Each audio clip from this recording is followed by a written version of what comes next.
I closed a $15,000 deal in 30 minutes, cash collected. And I'm going to show you in this video here exactly what I did. I think there's about 7 steps to it. There might be a bonus at the end of it. Just to remind you who I am, my name is Dan. Currently, I run the revenue department for our company, Tax Maverick, which helps tax advisors add tax planning to their firm. Last year, we helped our clients or our clients' clients. So we're kind of a B2B to B2C.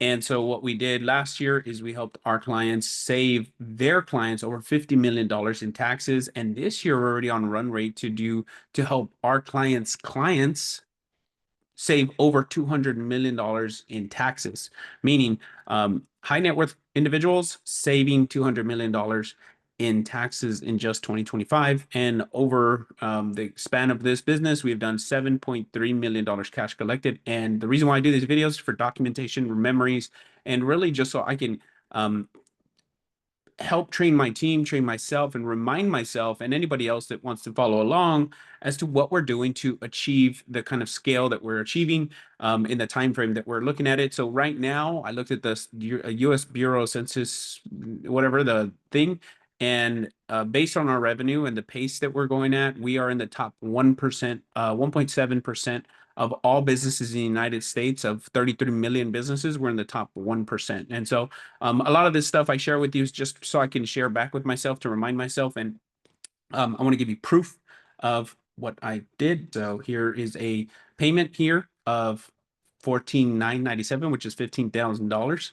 And that payment came from Stripe. That's a payment processor. And so what I'm going to walk you through today is a little thing that I shared with our sales team because I showed them the video call of me, actually getting this client to enroll with us. And so I showed them the 7-part framework, if you will, and I broke it down piece by piece on what exactly I did. Now, for context, I don't consider myself a closer or salesperson or any of that stuff at all.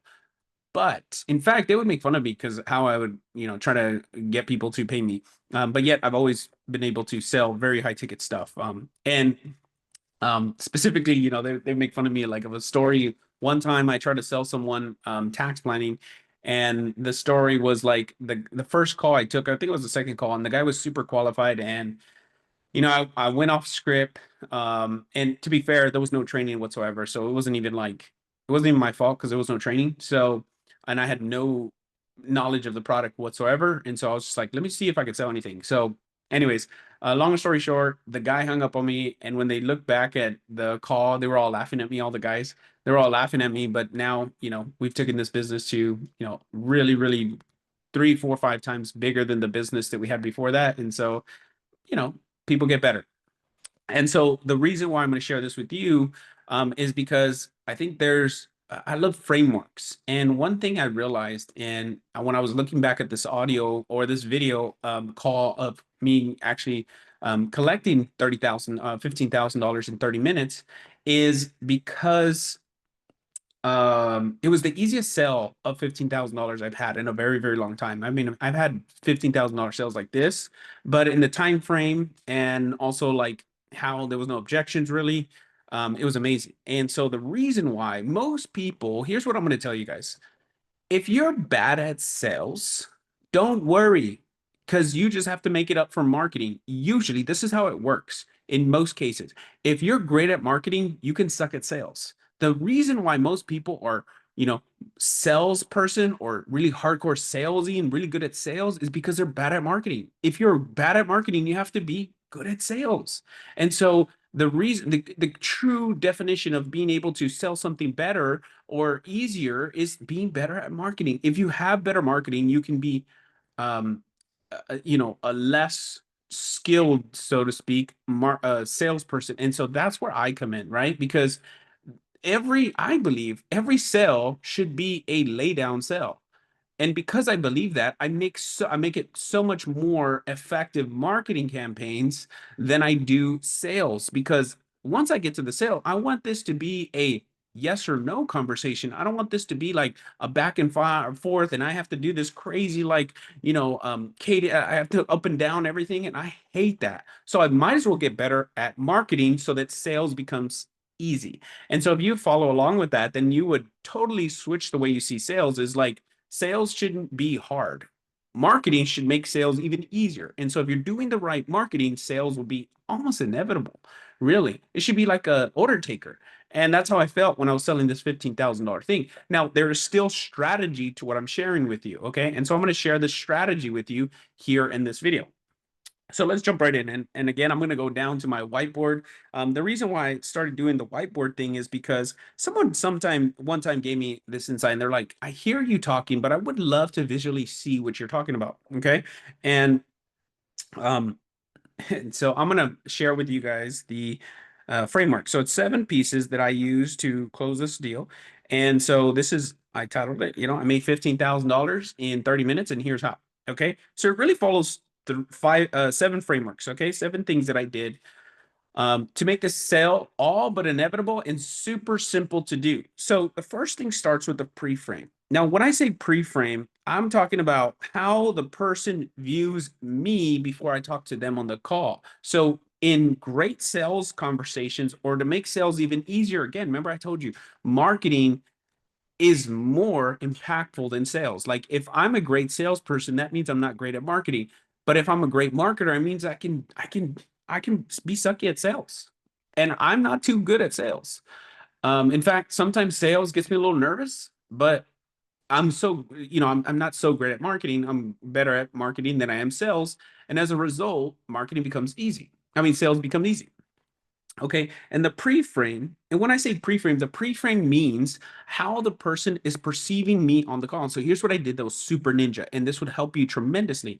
Um, the way that this client entered our world is they went to one of our team members, and one of our team members said, hey, this person is qualified. I don't know how we can help them. Let's just talk to them. And they said, okay, cool, talk to our CS team.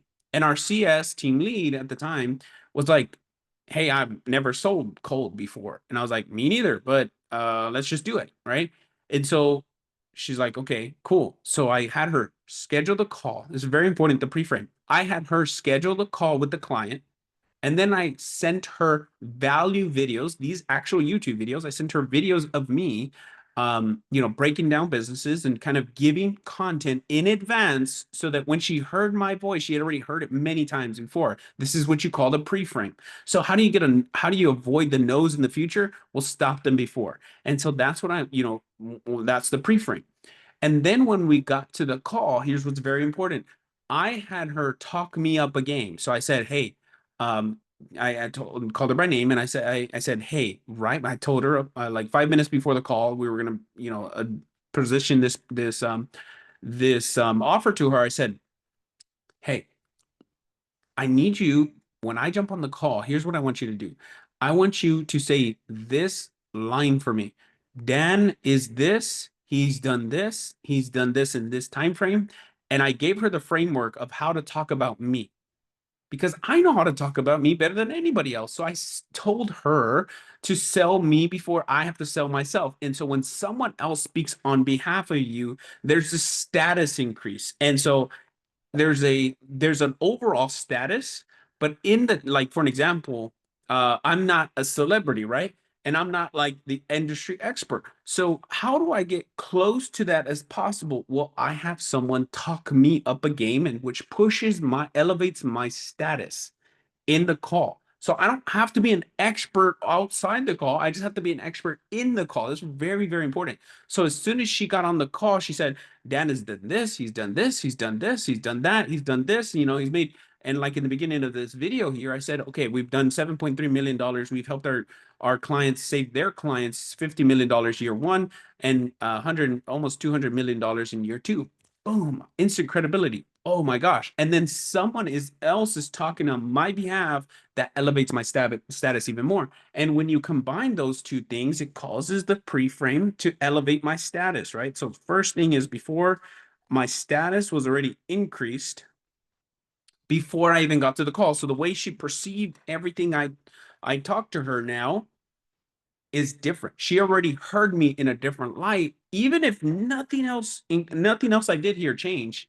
The way the words that I said, they were weighted. There was like a scale, right? There's like a scale of, and there's influence, right? So for an example, this is low, low I, high I, right? And so when she talked about me, I did not have to do much because she took the low I, right? In this pendulum, if you will. And she did this for me without even knowing what she was doing, right? And so it took from this to this, and no matter what, this is influence, right? She took my low influence or median influence, and she increased my influence just like that. And by doing so, she kind of leaned onto every word I said. Okay, so that's number one, the pre-frame. Second is the intro. So I learned this from Jordan Belfort. Now, whether you like him or not, The Wolf of Wall Street, um, there was three things that he taught me that I learned and I leaned into, and I was like, oh, that's pretty interesting. So he calls it the 3 10s. So the 3 10s, right? So it's 3 10s. So you got to be a 10 on enthusiasm, right? You got to be at the 10 in confidence. So it's 10 in confidence, 10 in I don't remember what you can look it up. Um, I don't remember what these are, but just look up the 3 10s from Jordan Belfort. But the idea here is that you want to be sharp as a tack. That's one of the things I remember. And they have to feel confident in you. They have to be confident in the product you're selling, and they have to feel confident that you are able to deliver on that end of the thing. And there's almost this light confidence that exuberates from you that you don't have to say a lot of words to get across. So for an example, um, with this case right here, I didn't have to talk a lot for her to lean into what I was saying. I didn't have to say a lot because it was set up here. So the intro really is build rapport, right? Build rapport, rapport. And that's a weird way to spell it, right? I don't know how to spell rapport, but I think that's how you spell it. So building rapport, and most people are like, well, you want to get straight to the point, da da da. I didn't get straight to the point, to be fair. I was just like, hey, what's up? How's it going? And then immediately I just said, well, I guess I did go straight into I built quick rapport. Hey, my name is Dan. You already heard a little bit about me. Tell me a little bit about yourself. Boom. And I talk in the discovery. So if you think about it, this was 2 to 3 minutes. I think this was probably 1 to 2 minutes. And then this was like 15 minutes or so, or 15 to 20 minutes. And then this was, I think, 1 to 2 minutes. And then the pillars was like 5 minutes. So where are we at? So 15, 20, 22, 23, 24, 25, 26. Okay. And then the ask was like 1 minute. And then objection, she didn't have any. So there's zero. So it's like 1 minute. Now, I could be wrong with some of these, but you notice here that the majority of my time I spent on the discovery. The reason why I say the discovery is the biggest phase is because this is where you can create the gap from what we call is Hell Island. At the end of the call, you want them to go from Hell Island to heaven, right? And you need to start creating this, like they're over here on this little thing here, and you need to start creating these little bridges to, over here. And this is smiley face and sad face, right? And so this is confidence right here. You need to start building this. And the more you can discover about this person, the bigger the bridges become, the more this bridge becomes more fortified, the more this bridge becomes more confident, and the bigger the bridge becomes, right? Technically, the stronger the bridge becomes, which means the risk is down. That means that the client risk, right, goes low, which means their action goes high. And what I mean by action is giving you money. Okay. And so my whole goal right here on the discovery is find out, what do you want? Why haven't you got it? What's stopping you? Like, if you know what you want and you don't have it, there's clearly something that's stopping you. And what is that? That was my goal, is to figure that out. And I was like, what's the goal? Okay. What's the target? Tell me what the target is. Okay. Tell me your struggles. Okay. Tell me where you're at. Right. Usually in here, I'll just break down their business like a consultant. Like, I'll just break down their business. Like, this is a current. So right between the struggle, I'll find out the goal. I'll say, hey, so what's your target? And they sometimes they don't know their goal. They're just like, I want to make more money. Okay, cool. So tell me where you're at right now. Okay, I want to make $100,000 a month. Okay, cool. Where are you at now in relation to that? I'm at $20,000 a month. So you need to make $80,000 a month extra by when? Okay, cool. So why haven't you done it yet? And boom, I just go naturally into the struggles. And then the bigger I can make the struggle. So for an example, let's say the 20K to, in this case, she was already doing 1.1 million or something like that. But she wanted to make the same, but take more home and take more time. So typically when you make a lot more money, you need more time back. And so there's more efficiencies you have to create so that you can have more time back. And so that was kind of where the conversation led. So I figure out the struggle. And then I say, okay, so what have you tried to fix this thing? Like, let's say, for example, you want to make $100,000, right? Or let's say you're working 100 hours and you want to go to 20 hours, but make the same. What have you tried? Right? What have you tried? I tried hiring. I tried this. I tried this. I tried this. I tried this. I tried marketing. I tried buying clients. I tried doing this. I tried this. Okay, cool. Tell me more. Right? And this is where I say the probe. Tell me more about that. What do you mean? That's a very, very good question. What do you mean? And this is not I don't consider myself super hardcore salesy. I just consider myself more of a curious person. And when someone tells me I'm making 1.2 million and I'm working 100 hours a week, but I can't afford to take time out, I'm like, what? Tell me more. Like, how does that work? Tell me how that works. Why can't you hire someone? Okay, because of this? Why? What happened there? What do you mean? And I'm literally just probing because I'm curious. Like I'm like, I don't understand. And so the more I don't understand in this phase, then the more they open up and the bigger the bridge becomes and the gap becomes from here to here, the gap becomes huge, right? The more I probe, the more pain they feel in the time. And I said, okay, so instead of like having to do a fast action thing, I just ask more questions so they feel more pain in the moment. And the more pain they feel in the moment, the more they want to get out of that pain, right? And I'm just here to facilitate the removal of the pain. That's all I'm here for. I have no um I do have an incentive to make you want to buy, but if you don't, my life is not going to change. And that's how you have to approach this conversation. And then so once I figure this out, so you're telling me if I could help you, if I could, so you're telling me you've done this, you've done this, you've done this, all right? And I'm just requalifying and reiterating what they've said to me.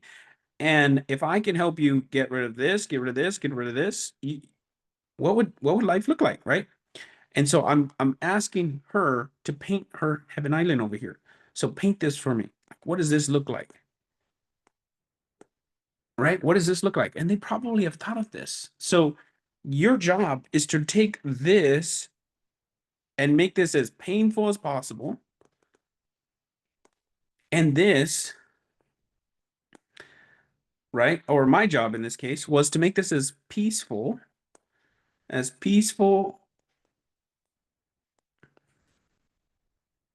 and clear as possible. So the clearer they can see the Heaven Island, the easier it is to walk across. And I'm going to put the little person here to walk across this bridge with confidence, right? So risk goes down equals action goes up, right? And that's my goal here. And so I'm saying, if I can do this, this, and this, you'd be okay. All right, perfect. So then I go to the transition. That part right there was the transition. So let me understand this, and then I just reiterate what she has been telling me throughout the call. And then I'm like, okay, my transition. So I think I have everything I need. Would you be open to see kind of what we have to offer to help you get these results? Boom. And I get her to say yes. Tell me about your offer. Instead of me saying just going abruptly into, okay, I got what we need to offer. Here's what we have to offer. I pause right here in this transition because I need her to agree, to agree. I need them to agree for me to say, hey, do you want to buy what I have to sell? I need them to agree on it. Before I ask them for money, before I even tell them about what we have to offer, I need them to agree that they want to see what I have to offer. So it's they're soliciting me. That's the change in the frame. They're soliciting me on why I should sell them. And I'm like, okay, cool, perfect. So then I go to the transition, and that was the transition. And then I talk about the three pillars. I really talk about the three pillars. Our program has six pillars, really. So it's marketing system. So for her to get to where she wants to go, she needs marketing, she needs sales, and she needs fulfillment. Okay.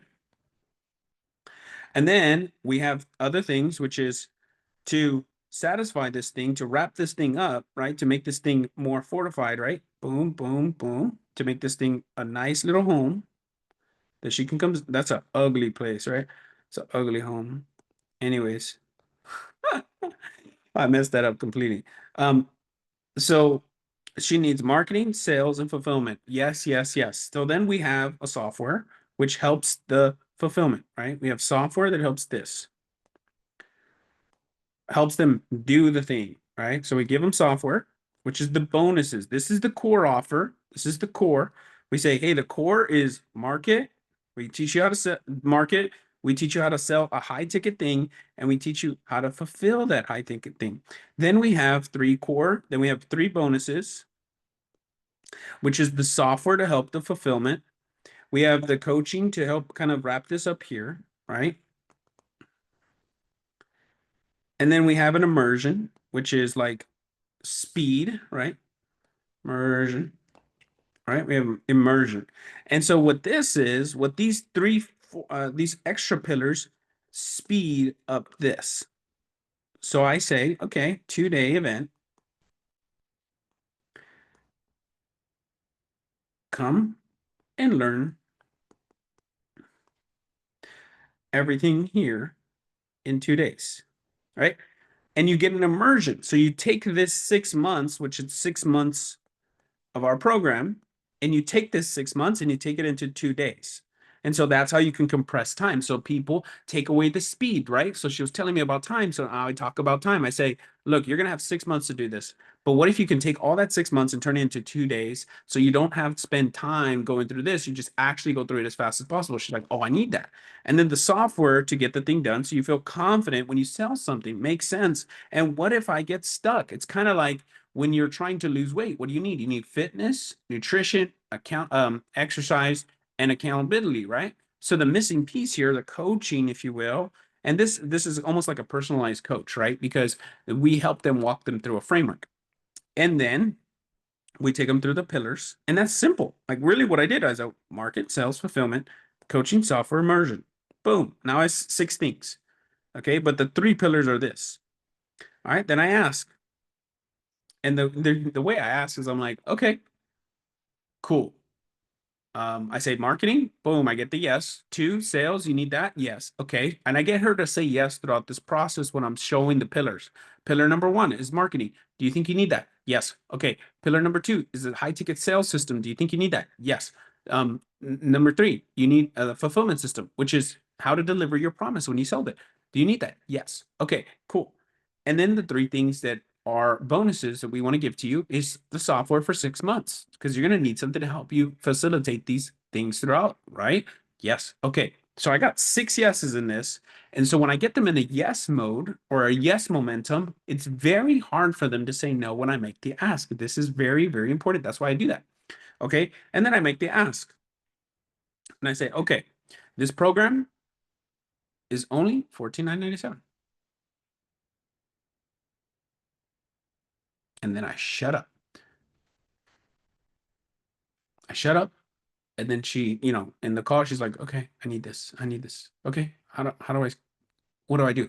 And then I say, okay, what did your card start with? A three, a four, or a five? She's like, what? Pattern interrupt. Does your card start with the three? Are you an Amex kind of person? Does it start with a four? Are you a Visa? Or number five? Are you a MasterCard kind of lady, kind of gal? And I joke it off every single time. Haha. Are you a three, four, or five? And they're like, what? Every time, everyone's always shocked. Three is always American Express, four is always Visa, and five is always MasterCard. That could help you right there. Okay. And then objections, she didn't have any. She's like, okay, cool. Let's do it. Actually, she had like a delay. She's like, my card isn't here, da da da. And I said, okay, cool. I'll wait. And then I waited, but my CS team lead right there, she was like, she's gonna do it. So just, just we can just end it here. Typically, I won't leave until I collect the payment. And then she followed up. I said, okay, she's gonna follow up with you. She's gonna collect payment. I keep my status and I keep the pitch and I keep everything kind of myself. And I kept the status, right? Because I'm not gonna hound her down. I said she's gonna follow up with you. Boom. And which now made her feel like she's on the hook, which is very, very important. So, anyways, I share this with you. Let me stop sharing here. Stop sharing. The reason why I share this with you is obviously so I can train myself, remind myself, train my team, train our people that anybody wants to learn that. And if it helps you, awesome. If not, at least you got some good content that can help you facilitate like new thoughts. And really, that's my whole concept here. So on that note, see you in the next one.